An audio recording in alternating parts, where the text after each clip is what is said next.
What's going on? How you doing? It's the infamous Jig John. Biggie dreams got me juicy. Pardon? My train of thoughts gotta be steaming. I'm still KWAKU dreaming. Hey guys, this is Jig John and welcome to KWAKU Dreaming. Yeah, that's right, it's KWAKU, it's not KWAKU. What's going on, people? Welcome to KWAKU Dreaming, your favorite ideas podcast, hosted by yours truly, the educated opinionist Jig John. What's going on, people? So this week I wanted to speak about something that's quite, I'll be honest, man. I haven't been annoyed this week because I've learned how to keep this issue in check, so it doesn't take over my whole thinking. But I think it is about time. I spoke about it on KWAKU Dreaming. I'm talking about the issue of knife crime or race or being black, British, or all of the above. And it's about time we spread some light onto this. Now, if you guys listened to this last week, you'll remember that I said everything is marketing. And I quoted Akon, who said it himself. We'll go further into that on another time. But where it's relevant here in the issue of race is clearly in Britain, black people of color are losing the marketing battle, right? Losing the branding battle, as far as controlling our own narrative, controlling how we come across. And where did this all spiral from? I guess the new movie Blue Story, which I don't really want to promote too much because I haven't seen it, number one. I don't know if I want to see it, and there's been a lot of controversy around it. But it is time to speak about race, particularly in Britain. With this whole thing, it's still an ideas podcast. I still want to explore ideas around this race in Britain and how I believe we should be accurately thinking about this. There is something called accurate thinking. I don't know if it's I believe it's the same guy who wrote Think and Grow Rich. I'm not telling you to go read it, but I do remember a friend telling me to check out accurate thinking. And accurate thinking is all about, instead of just listening to what is given to you, actually diving into the facts, you know. But there is a real marketing, branding, promotional war going on when it comes to races in Britain, and I think we should explore it. So this basically was all sparked when I saw my dad watching a show that's called The Met London Police, I believe it's called. Let me double check. Yeah, the Met London Police. And when you go to the description, it says this show is about London Police, the Metropolitan Police, and their endeavours to, crack down on crime and all of this stuff. However, every time I've walked into the living room at my parents' house and I've seen my dad watching this show, because that's the only time I would watch it, is every single time I've watched it, it has been... It has been heavily featured. It has just been black people, and it's been focused on gangs. In particular, is what they said. They're focusing on gangs, and it has been black people on the screen every single time. Now, my issue is not the fact that it's black people on screen. There's so many nuances to this, but my main issue is the fact that it's called the Met, and they say they're focusing on gang crime, yet all I see is black people. Now, for me, let's say from a marketing point of view, I would rather they just called it the Black Gang or Black Knife Crime series. I'd much prefer to know where I stand. And the reason why this is so important in regards to marketing, and marketing is just another word for narrative, changing views. It steers how people view things. The reason why it's so detrimental, it being just called the Met, London Police, but highlighting black people to the point where it's been 100% black so-called gang members, but definitely black people in violent situations, is because if they made like a black special, like a black series on black crime in Britain, that would be fine in itself to a certain extent. Obviously, as long as they did everybody's different races, but it would be fine because we would know we were watching black crime, yeah, as in crime around black people. But the fact that it's not called that is just putting in people's minds that black people do crime. Basically, all knife crime is implemented by black people. The troubling thing I have with racism is, if you've listened to my story, if you listen to any of these episodes, I don't personally, and I say personally, I don't have time for prejudice, right? I don't, like, if somebody's just like, yeah, I hate black people, whatever, cool, whatever. You're irrelevant to me. To me, you didn't say anything. I simply don't see you. You mean nothing to my existence. I won't even take the time to educate people anymore. Like, I've done my sentence in school and being bullied at school and all of this stuff, and that's all cool. Now I'm way past that. What I care about, and that's prejudice, what I care about is racism. My friend Jermaine Williams, shout out to him, described racism as, he said, what we think is racism, which is, oh, I don't like this color, or I don't like this, this race of people, is really prejudice. That's stating your opinion, and it may be malicious, but racism, true racism, and I'm not talking about Webster's dictionary, was written by, a few slave owners, 400 years ago. I'm talking about from scholars who have studied black history and black Britain, and real racism is when you systematically, politically, financially, socially, historically oppress a people. They could be white, black, Mexican, they could be Asian, but if it's a race of people that are being oppressed, that's real racism, right? So I don't care for discrimination so much. I don't work in a place where, where it would affect me, I don't, and I wouldn't work in a place where I was being discriminated against, full stop. But what I deal with now is seeing the nuances of racism.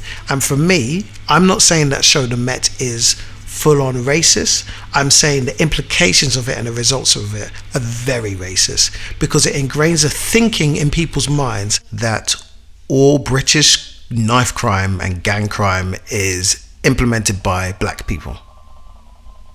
And we don't have we don't have a media outlet as big as the BBC, the government TV, to defend ourselves or to show a different situation, because we're not granted that.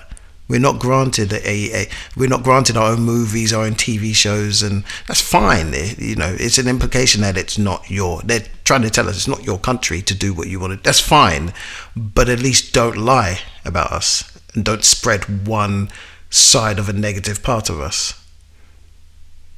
Because if we delved into other races, including white people with violence, we could all distort a story. We can go from football hooligans to, the Holocaust to, I don't even need to go on. We know about history and European history. Now, you may be listening to this and thinking, maybe it's true. And I don't hate on you for that, because that is what you've been shown. It got to the point where even I had to explain to my father, who is a Ghanaian man, like, we don't know crime like we do in UK, right? In Ghana, it's very peaceful. I'm not saying there's no fights or anything, but you can just see the difference when you go to Ghana. It is actually known as one of the most peaceful countries in the world. But my point is, I had to explain to my dad that there is a problem with this, and he actually had the thinking and believed that most knife crime, gang crime and killings were done by black people in regards to Britain. He genuinely believed that, and that made me think, who else believes this? Now, before we go on, let's listen to what Akala has to say. A rapper, Akala. I could give him a warm welcome, but there's not enough to be said about him. Once you listen to 2 seconds of him speaking on these issues, you'll understand what I'm dealing with, if you haven't heard from him already. Or do you think it's the same problem they had in Glasgow, where they were white, and but actually the race part of this is something that we might look at the statistics and think it's a black problem when it's not? Okay, so There are several regions of the country, let's just look at the facts, that have higher murder rates than London does. Clearly, throughout human history, black people have not had anything remotely resembling a monopoly on violence. Over the last few years, some of the most horrendous knife attacks, both the victims and the perpetrators, have been white, and they've not been from London, including a 13-year-old girl stabbed to death in Southampton, a 16-year-old stabbed to death in Dinnington, a 7-year-old girl stabbed to death in York, a 5-year-old stabbed to death by its own mother in Oxfordshire. When both the perpetrator and the victims are white, race suddenly becomes unimportant. There is one limited sense in which race may be important. You could argue that only a very particular demographic of young black boys, only at a very particular stage in their lives, feel a degree of psychological self-hatred or contempt for themselves that they project onto other people who most remind them of themselves. However, the black-on-black violence paradigm, so-called, is never used in that way as a kind of psychological self-hatred model. It's used to give the public essentially the ridiculous impression that black school teachers, black doctors, black lawyers, black Premier League footballers, my grandmother, David Adjaye, Oswald Boateng, are all sort of an equal risk of violent crime. And actually, Well, it reminds me a little bit. I mean, it's different, but it's interwoven slightly into what happened in New Zealand, where you have this white supremacist committing an act of horror. Had he been an ISIS terrorist, the immediate reaction from many people would have been, this is a Muslim problem. Because he's a white supremacist, I've not heard people say, this is a white person problem. Well, precisely. We have enough trouble getting what I'm going to call the racial virtue signalling right-wing press to call white supremacist terrorists by their proper name, let alone to force all white people to explain the bad actions of all other white people. For example, you will never be called upon to explain that not all middle-aged white men are paedophiles, despite the fact that hundreds, maybe thousands of them are convicted of sex offences every year, because it's self-evident that not all middle-aged white men are paedophiles. I think it's a completely valid point, I do. Let's look at it in the other sense. Where young black boys overachieve, is race offered as an explanatory factor? For example, British, Ghanaian and Nigerian boys on free school meals, so the poorest sector, academically outperform and are more likely to go to university than similarly poor white, mixed race and black English kids whose grandparents came from the Caribbean. The 4 youngest children in Britain to ever take GCSEs are all black. Romari Wilfred, a young black boy from East London, has a higher IQ than Einstein. Young black men are more disproportionately represented in professional football than any other area of British life, with all of the consequences and implications that has for their contribution to the tax base, etc. So it's almost as if a black person does something negative, the entire so-called black community is to blame. Black person does something positive and they suddenly regain their humanity and their right to be viewed as an individual. What I'm saying is I'm not just talking about what I read in sociology books, I'm talking about what I saw in my real life. But here's a tough question for you. Last point about London, sorry. In the last 2 years, it's still important to remember that the overwhelming majority of murders have not been committed by teenage black boys. So for example, in 2017, there were 117 or 16 murders, 21 of which were of teenage black boys. In 2018, there were 134, 24 were of teenagers in general. So it's also important to keep that. So the stats can be twisted any way you like. Precisely. So do you see what I'm talking about when I'm talking about everything's marketing? You're getting 2 different narratives here. You've got the black crime, black on black violence, gang violence, and then you've got the one that you never ever hear in Britain. You know, which is what Akala's talking about, and that's the genius coming from Nigeria, and he later on speaks about Ghana as well, and these people overachieving, that's never amplified, but yet every negative, it's all marketing, right?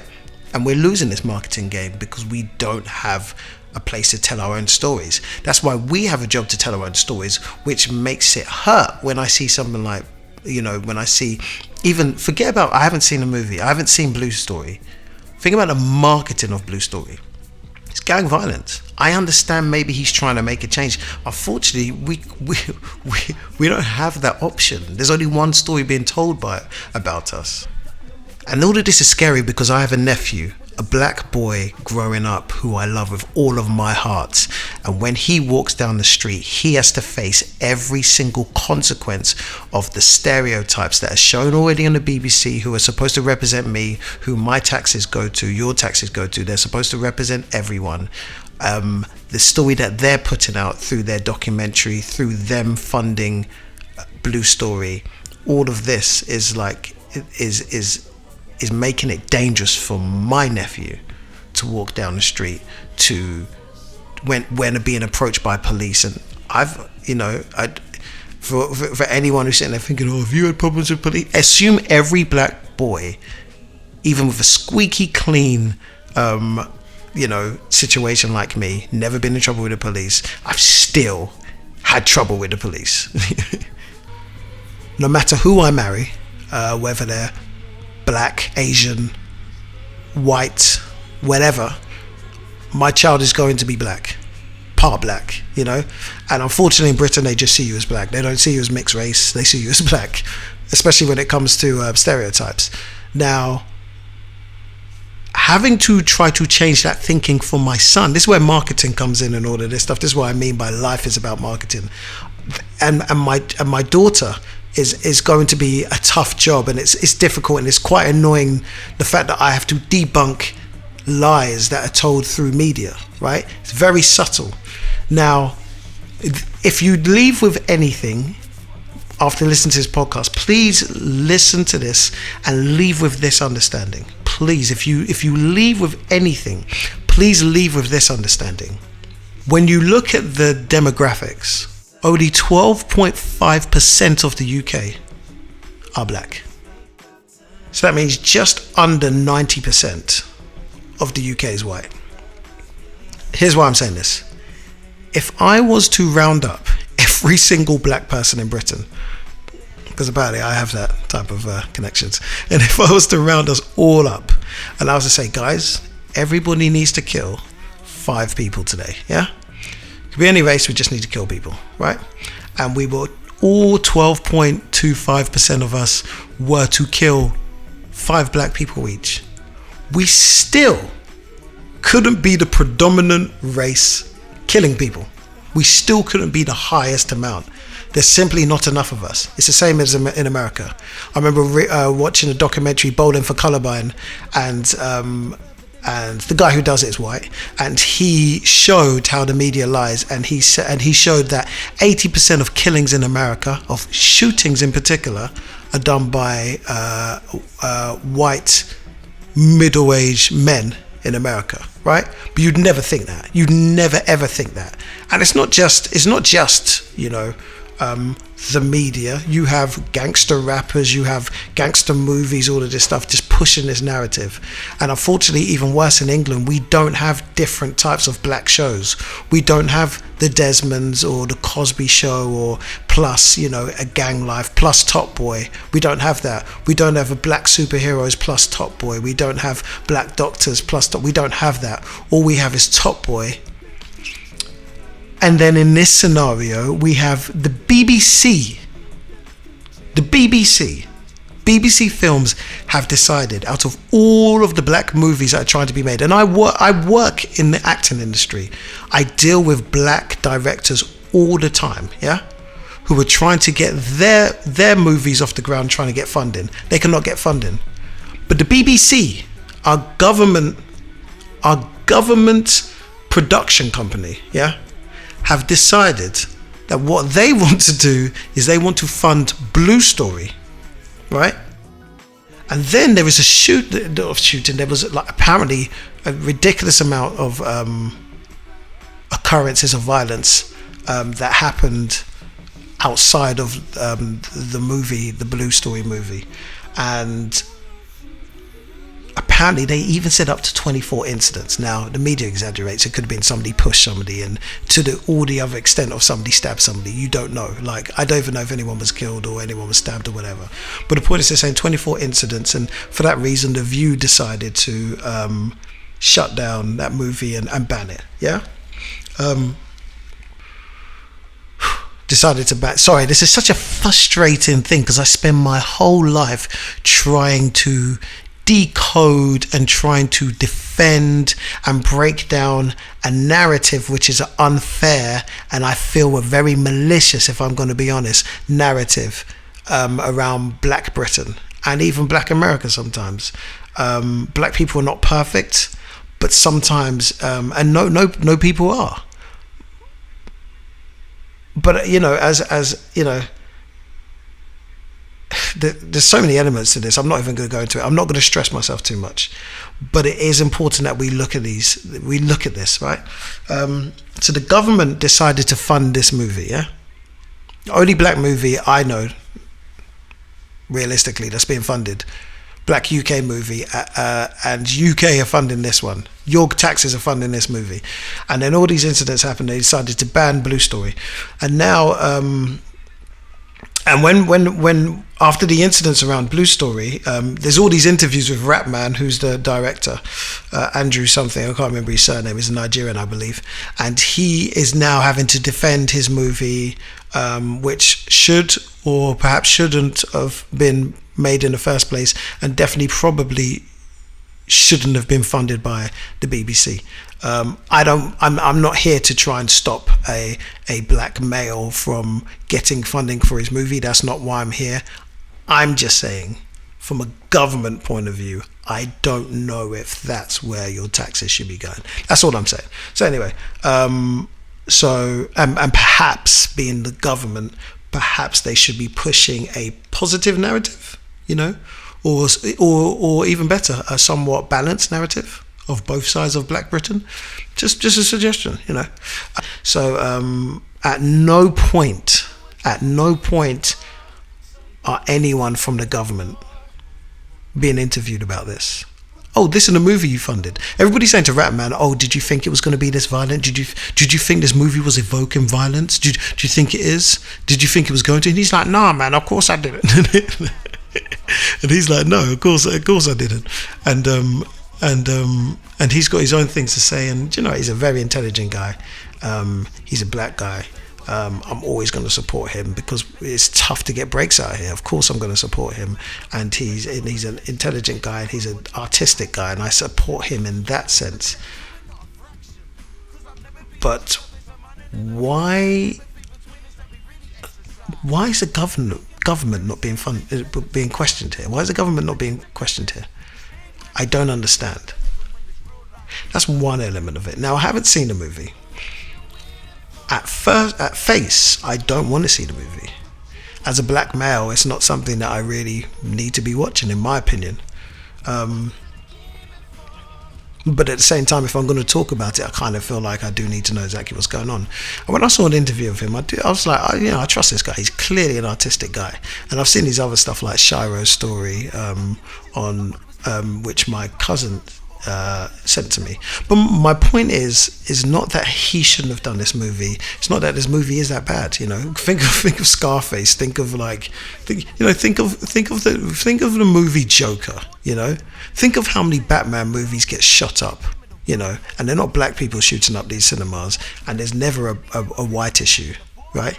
But of course, when it's black people, it's a big issue because we're allowing them to talk about killing themselves in hip hop for some weird reason, and through grime and stuff, and we're doing all this. But now it's come to screen. We're gonna fund it, but then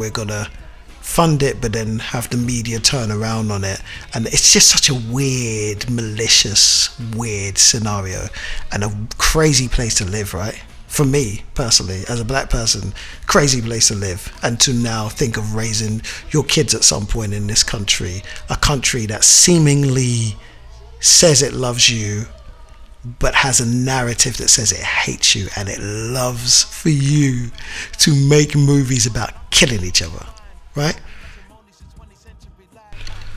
So I'm going to do something I don't usually do. I'm going to finish off with a spoken word, a rap, basically, something that I wrote called A Beautiful Life, and it's basically about this subject, so stick around and have a listen.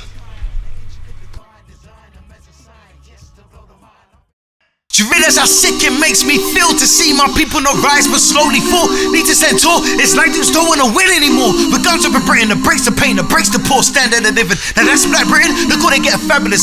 I call it a classic, I'm second and never be first. It's something I never prefer. It breaks my heart and makes me cry to see you've tried to live the life of life. A cry, of course it gets haunting time. This kind of life is never satisfied, and yes I saw pushers pushing. That's when I realized this ain't the life for me. That is success, that's strive for me. I don't wanna be what I see on TV. I want peace of mind, I wanna be free. Don't need your respect if it's gonna cost me. Young, fresh and black, yeah that's me. Young, black and gifted, yeah that's me. When I see a dude uplifted, yeah that's me. When I saw Proud Obama get inaugurated, I was like, yeah that's deep. So don't be afraid to be catch me on the street. And they finna kinda frail, but they finna kinda weak. You put me more for loose cannon than I'd ever be. Put me more drugs than I'd ever seen. Put me more misled than I'd ever be. Police don't ever really need to search me. I'm just trying to be where I aspire to be. I'm just trying to be where I'm trying to be. I'm just trying to eat where I'm dying to eat. So don't just sit there, but let's think deep. Don't just sit there rolling eyes at me. Right now, situation like a Memphis beat, but change get up and right here now as we speak.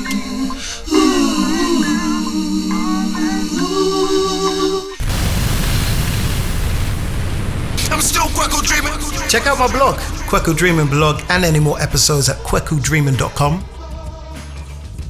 Check out jakejohn.com for any details. Make sure to check me out on Jake John Music on all platforms, all social medias, and check out Jake John Music on any music site. Spotify, iTunes, Amazon, Deezer. I'm on SoundCloud. I've put my music up for free on SoundCloud as well. Check out the stuff, share it. I'm gonna play some of that stuff on the podcast and just enjoy it. Also, if you want any jingles made, any sound bites, any soundscapes, just let me know. If you want to discuss any ideas or issues we just spoke about, I'd love to hear your story. Just let me know and I'll advise and share any way that I can. If you'd like me to speak at an event, just let me know. You can contact me on kwakudreaming@mail.com. That's kwakudreaming@mail.com. Respect, all love, enjoy yourself. And don't forget to subscribe to this podcast. I'm still Kwaku dreaming.